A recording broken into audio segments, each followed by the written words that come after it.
Times like this, you just take it slow.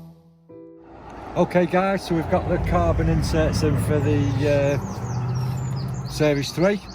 So I'm just going to show you now because they are a little bit tricky. Obviously this one, as always use a promoter, which I've already done, and you just basically wipe that on, so where the glue goes it's really tacky. So this one's dead simple, that just fits on, so I won't demonstrate how you're going to stick that down. Now the tricky bit is the only bit I'm going to show you now quickly because it's a customer's car.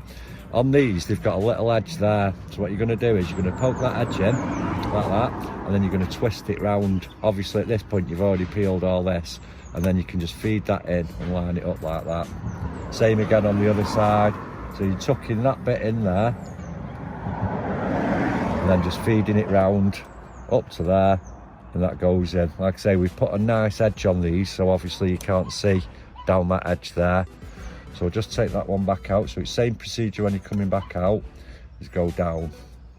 So I'll just peel these off and then we can stick away. Guys, so I've peeled all the tape off there, and obviously I've done the adhesion wipe. So again, a bit more tricky this time because the glue's going to stick. So it's just a case of getting that bit corner tucked under, he says, and shifting it over till you've got it bang on there, and press it down. And there you go guys, so same on that one and obviously same on that one. You can get these on our website www.KillAllChrome.com.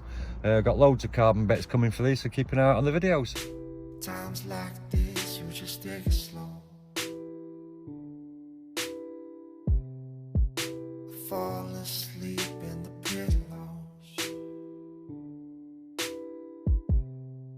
She got my heart in a choke.